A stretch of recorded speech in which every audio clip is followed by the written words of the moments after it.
Thanks so much for visiting Tea and Butty on YouTube. Please don't forget to like and subscribe.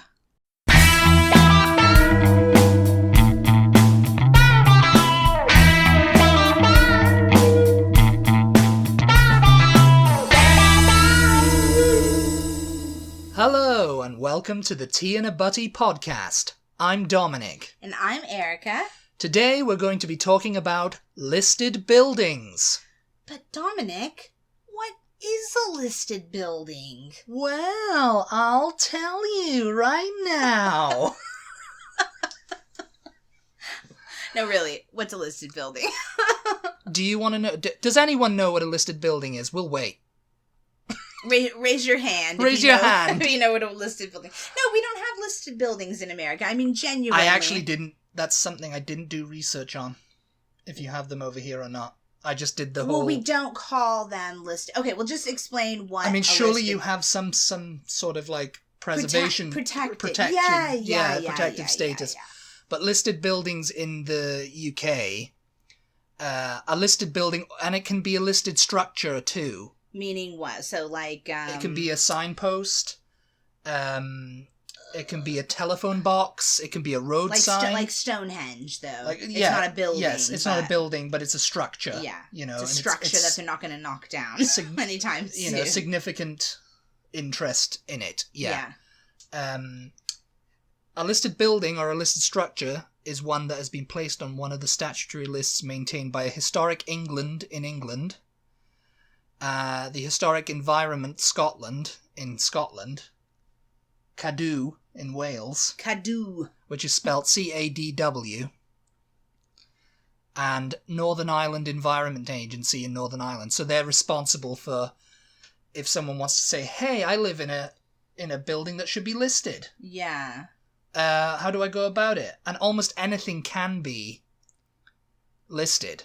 You can go and see, but it's got to meet criteria and everything. Okay, yeah. And it's actually not known how many listed buildings there are in the UK because, you know... What? How can that be possible? Surely there's a list somewhere. There's a list, but it's only covering one building, and it could be on an estate. You know, a massive estate with small outer buildings and everything like that. So, say like... Wait, what? I mean, explain that a little more. You know, you get an estate, right? You know, you get a big house, and, you know, you've got acres of land of it. Yeah. There's small outbuildings as well. You know, okay, which are covered under the list. So they're separate buildings. So, like for example, Downton Abbey, let's say, if it's a real place, and it has a little cottage. It's just not called Downton Abbey. It's called Highclere Castle, and I think that is listed. I think that's grade 1 listed. Okay, we'll talk about the grades later. But that's one specific place on a certain amount of land, and there may be like a little cottage or something, land keeper's cottage in the back. Yes, and that can also be listed. Yeah. Is that what you mean? Yeah, that can be, yeah. Or it cannot possibly be listed. It cannot possibly be listed, but it probably is if it's, like, as old as that or whatever. It was built around the same time. Yeah. And, you know, it's estimated in England, Historic England estimates there are currently around 500,000 listed buildings in England. Yeah. Because people can go, oh, well, it's listed buildings because, I can list my building because it's historically... So...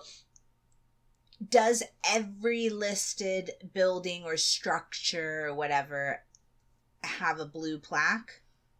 I'm not actually sure. I don't think. I think it can and it can't. I think you can choose whether to. So that's not just. It's not just the blue plaque places that are listed. Yeah, it can be. The heritage is like, I think you can apply to get a blue plaque put anywhere. Even not on a listed building. Oh, okay. You know, like someone of significance lived here, you know. Well, for example, in Baker Street, you know, on that bank, on where the Apple boutique used to be. Yeah. They've got John Lennon and George Harrison MBE worked here. You know, and we took a picture of that. Yeah. Because it's quite funny, because it's where there's a bank there now, but it used to be the Apple boutique in the late 60s, and that only lasted like 5 minutes. Yeah. And they had to close it down because they were hemorrhaging money and everything. But because those two people are dead, and they were of national interest... Yeah. They put a blue plaque there. Oh, that's what the blue plaque... It's like national interest. It's like, Sir Isaac Newton lived here between the years of whenever, and those can only be about somebody that's dead, right? It's only someone that's dead, yeah. So, like, let's say Paul McCartney's old house in Liverpool, even though the, what is it? The National Trust owns it. So that means it's listed or not necessarily? I think it's listed now. Yeah, I think it's grade 2 listed. It does not have a blue plaque on it because he is still living? He's still living, yeah. Okay. John's... The blue plaques are sort of more like memorials then. They're memorials of people of national interest, yeah. You can't just say, oh, my dad lived here. You know, like... My dad lived here between the years of 1993 to 1999, you know, and he was like, he was my dad. Okay, you know. But my dad's very important to me. I want a plaque there. But he's not important to anyone else. Just you. No one else cares about your dad but you. But yeah, that does shock me that they don't know how many listed buildings there are. The total number is difficult to monitor because one entry will often cover a number of different buildings. So say, you know, as we were saying, Downton Abbey could have like several, you know... On the same property. Such as outbuildings on large estates or rows of terraced houses. You know, because why don't they keep track of each individual one then? That doesn't make any sense, because they just can't be bothered, I think. I think that's... But it's like, why make it listed? How do they know not to knock it down then if they don't have... if they because someone is keeping track. Oh, that's a listed building over there, you know, that's grade 2 or grade 1 or whatever, grade 2 star. There's 3. Okay, let's go into what they are. Grade 1 is buildings of exceptional interest. That's like the highest grade you can get. Yeah. Grade 2 star. So like Buckingham Palace. Buckingham Palace is one, yeah. I'll list some examples. Royal Albert Dock of Liverpool is a grade 1. Really? Yeah. Interesting. They've made that. Blackpool Tower in Blackpool is a grade 1. Pontycillite Aqueduct in North Wales is 1. Tower Bridge in London is 1. The Clifton Suspension Bridge in Bristol is 1. And the York Minster in York. So probably it has something to do with like... architectural and also built before a certain time.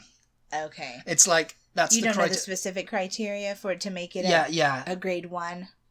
Well, it's usually like the criteria: age and rarity. The older a building is, the more likely it is to be listed.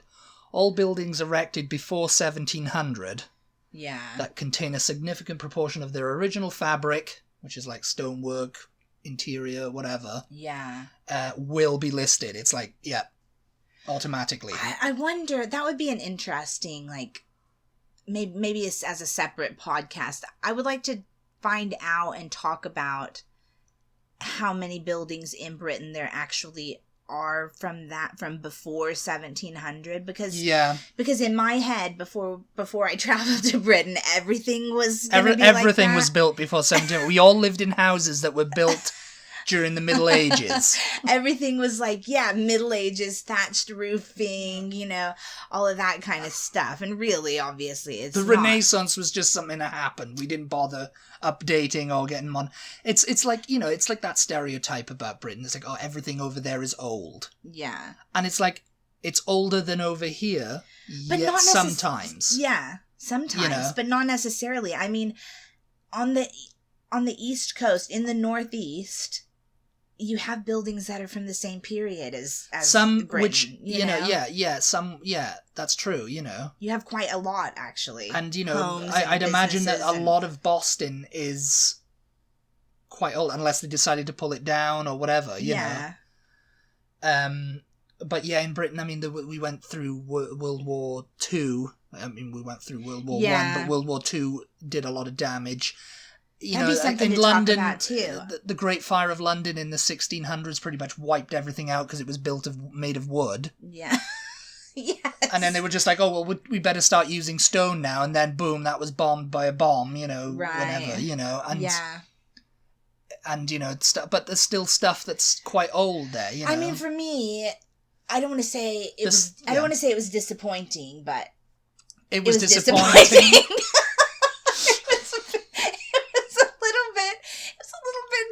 disappointing in a way. Someone who's like real, like me, who's really into history. I thought, all right, Europe, Britain, this is gonna be so good. I want to see castles. It's gonna be so old. Okay, castles. You do have some old castles. Yeah, so they're grade 1 automatically. The ones that are still, like Alnwick Castle, I'm sure is grade 1. Yeah. The Tower of London, obviously, that's a castle. So anything before 1700 is grade 1. Is grade 1. It's going to be listed, Buildings built between 1700 and 1840 are listed. After 1840, more selection is exercised and particularly careful selection is applied after 1945. You're not going to get something that was built in 1980 as listed, unless they say, oh, wow, this is quite visually unique. So maybe like the Gherkin? I'm wondering if the glass building, buildings less than 30 years old are rarely listed unless they are of outstanding quality and under threat. Okay. So they might list something that's under threat of being demolished for some, to make way for something else. They might go, outstanding quality could be an aesthetic merit. Like if it's visually unique, if it's shaped like a massive... Like the Shard or the Gherkin. The Shard, yeah, I imagine they probably got them, that they can't pull them down. Yeah. And selectivity, of course, where a large number of buildings of a similar type survive, the policy is to only list the most representative or significant examples. So, if, there was a ton of shards in every city, only the one in London will be listed.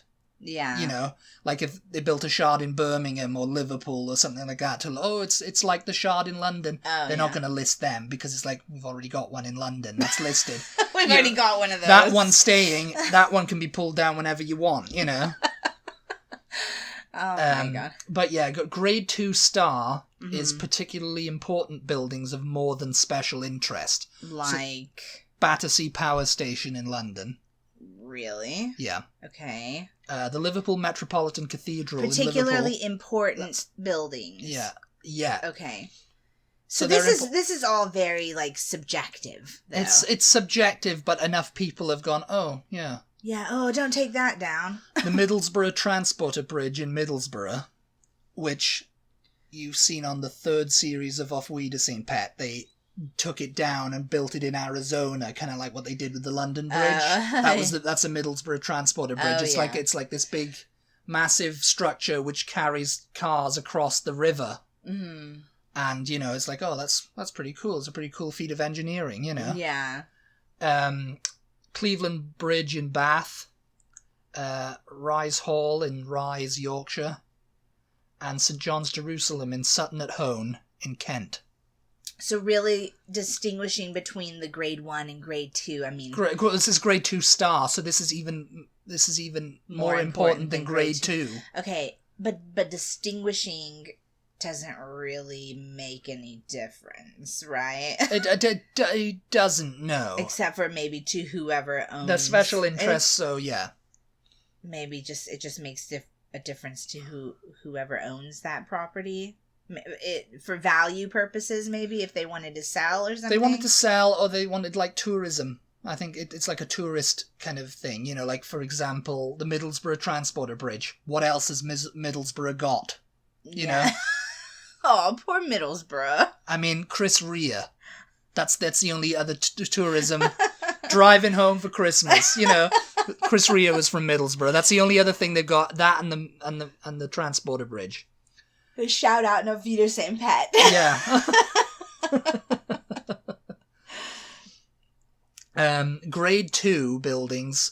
These are buildings that are of special interest, warranting every effort to preserve them. I wonder why grade 2 star and then grade 2. Why not just grade 2 and then grade 3? There was a grade 3, but it was abolished in 1970.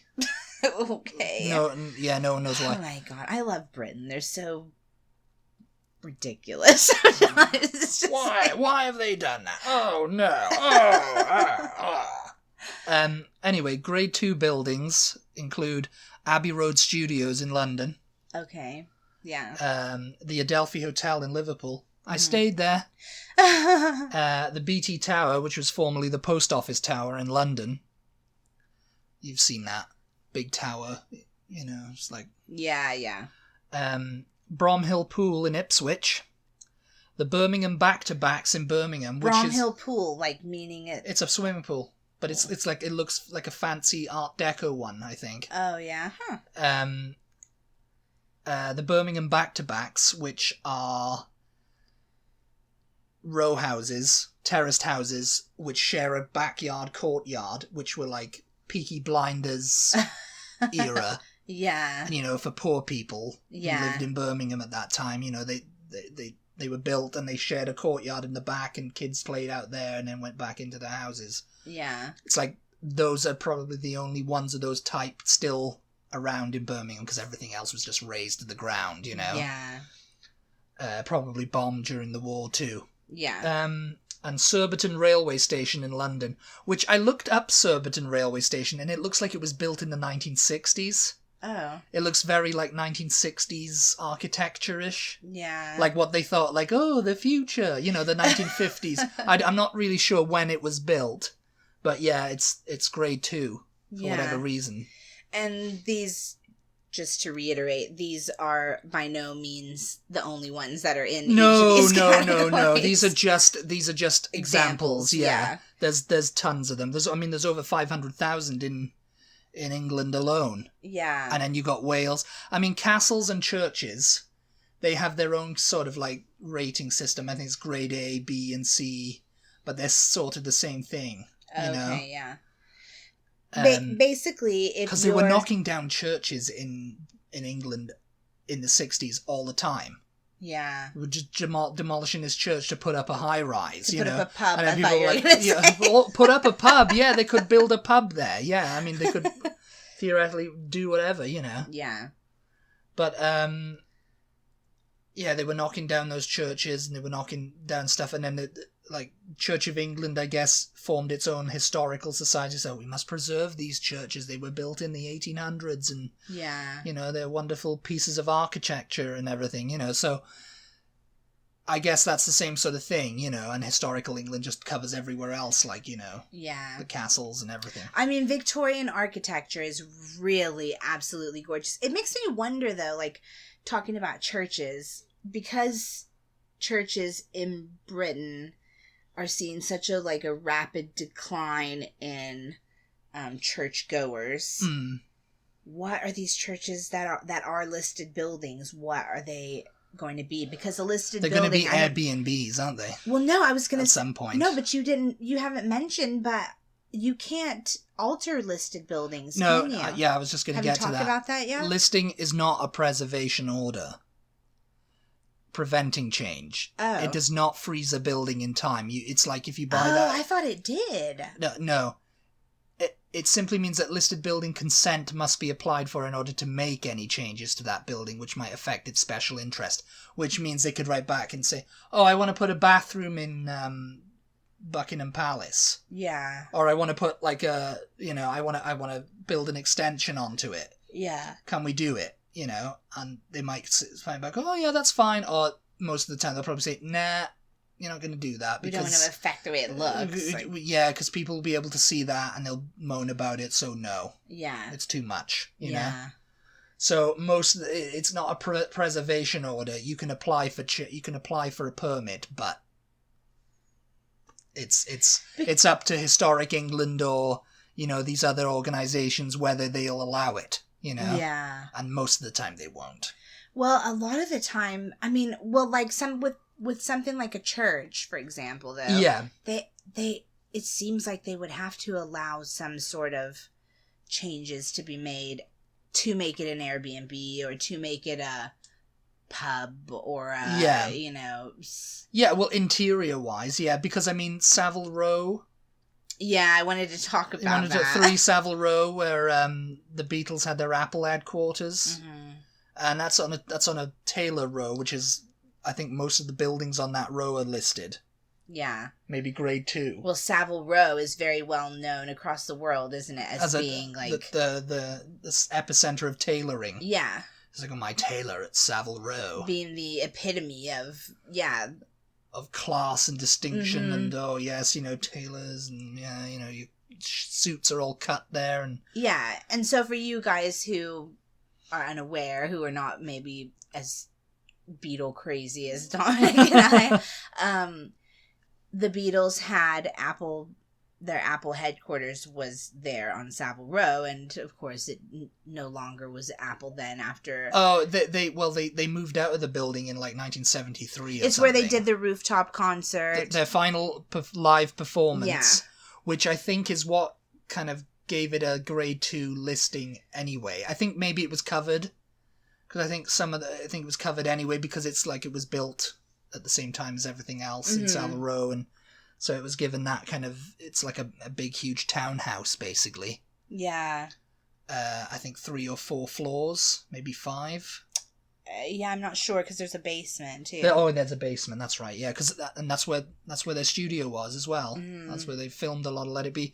And then they had their concert on the roof in 30th of January 1969, which... was their final live appearance at 7 o'clock. It was actually 7:03 p.m. It was actually lunchtime. It was lunchtime.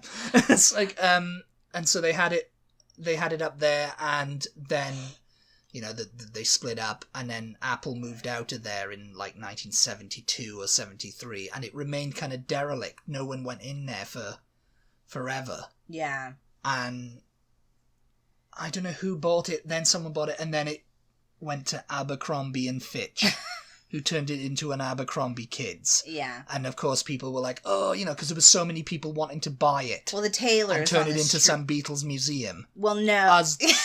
We don't know if anybody besides us wanted to buy it, but Dominic and I don't know if I should divulge this, because this is going to give somebody the idea, and if somebody else does this idea, who's not me, yeah, I'm going to be really pissed off. If someone buys it off Abercrombie and Fitch and, doesn't say we had the idea, then we're coming for you. Yes. We're coming for you. Yeah, because, we were just like, well, first of all, the Taylors, the other, real tailors on the street. I don't know what word I was looking for there, but they were protesting Abercrombie and Fitch coming because it's just like it's a chain. It's a chain, yeah. Yeah.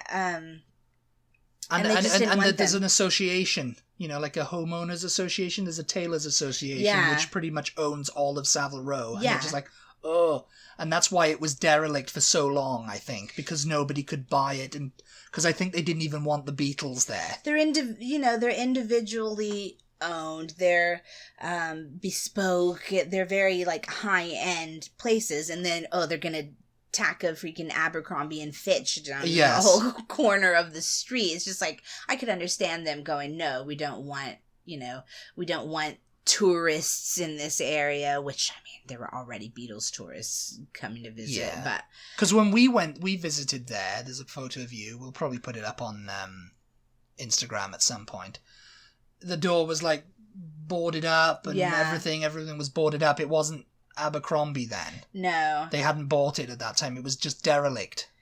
And so Dominic and I were just like, oh, we should somehow try to come up with the money, which obviously, however many millions of pounds they sold it for. I think you can find it on Google if you Google, but we were like, oh, maybe we could do a Kickstarter, a GoFundMe or something like that, raise the money. We really just thought this would be the absolute perfect place for a Beatles museum in London, because there's not really one.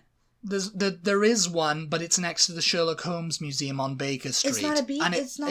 It's just a shop. It's just a shop, yeah. Yeah. And there's not really a museum to the Beatles. No. I mean, obviously you'd think, why would you put it in London? It's like the Beatles spent a significant part of their career in London. Yeah. It's like they were in London for most of it. I mean, yeah, Liverpool was where they were born and raised and everything, but London is where they worked and recorded all of the music. I mean, you could say Abbey Road is a museum to the Beatles, but it's not, it's not like specific. It's like there's been a ton of artists that have gone through those doors, past and present.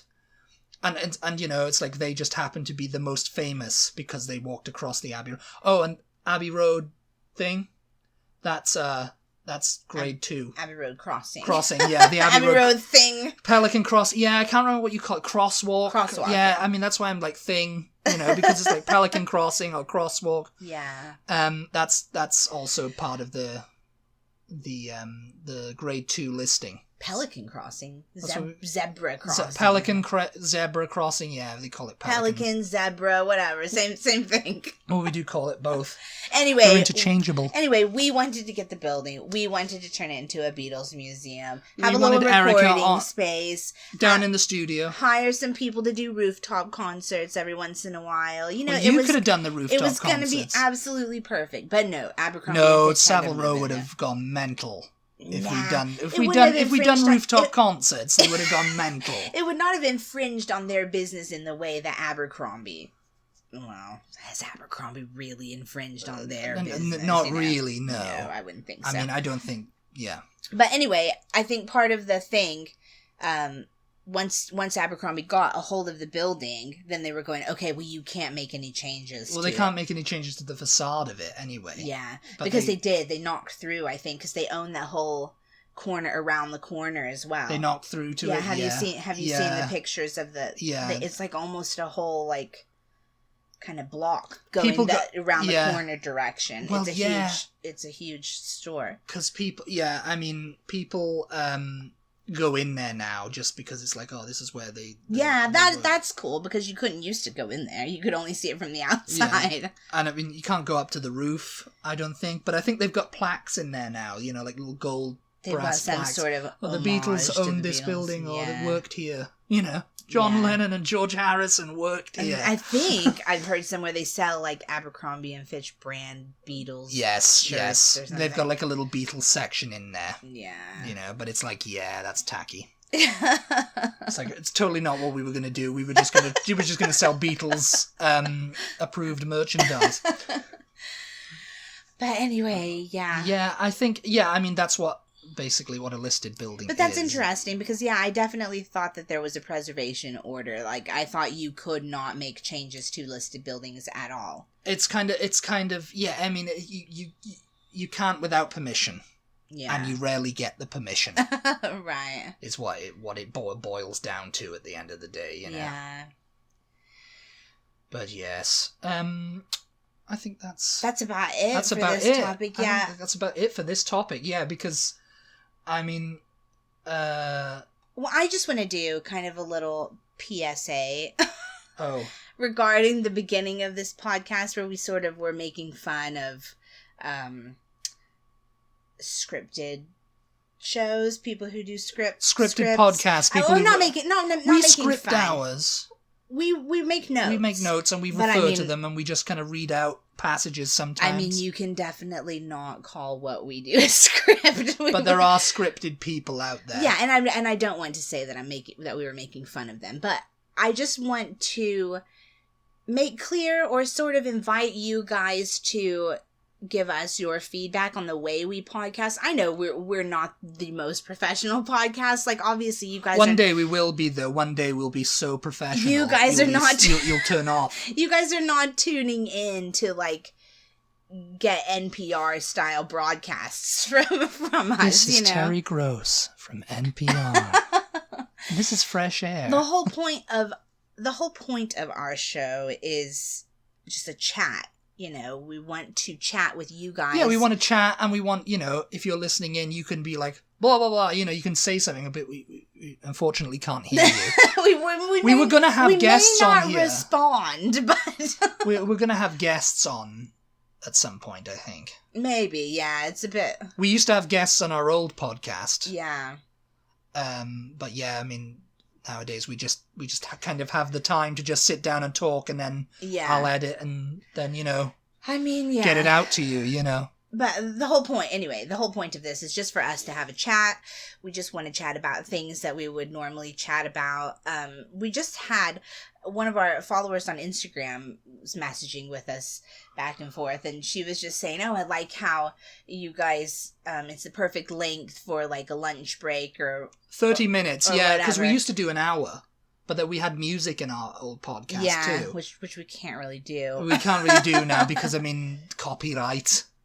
But let us know, do you guys enjoy the sort of loose format that we have here where we just chat, we have some notes, and we kind of, I know sometimes it's a bit like, for me personally, and this is getting a little bit personal, but for me personally, I feel a little bit like, oh, maybe we should have explained that clearer, or maybe we should have like really like, yes, we didn't really flow from one subject to the next like really smoothly, and maybe we should have really scripted that out a bit more. Probably does some people's heads in, I guess, because I try to keep it on topic, but then you start talking about something else and it just like, oh, it leads naturally into that. Or I start talking about something else. Yeah. And it leads naturally and we just forget about everything. We just go way off script. I mean, well, like just now, obviously we had not planned to do any of this bit of... yeah, and that's your fault because you started this all up. But I genuinely want to know. I mean, obviously...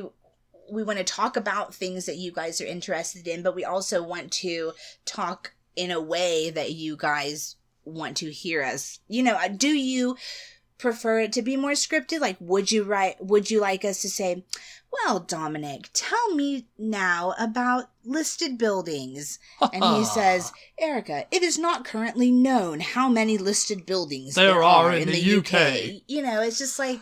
the total number is also difficult to monitor because one entry will often cover a number of different buildings. For me, that feels a bit stiff. It feels a bit unnatural, and I don't know that I could pull it off. But if that's what you guys would prefer... I think if we spoke very softly and just like... more slowly. Slowly. And I know we go to sleep. We you go to sleep and you're on your lunch break. And this is not this is not an ASMR kind of... you know, we're not here for that. That's a whole different thing.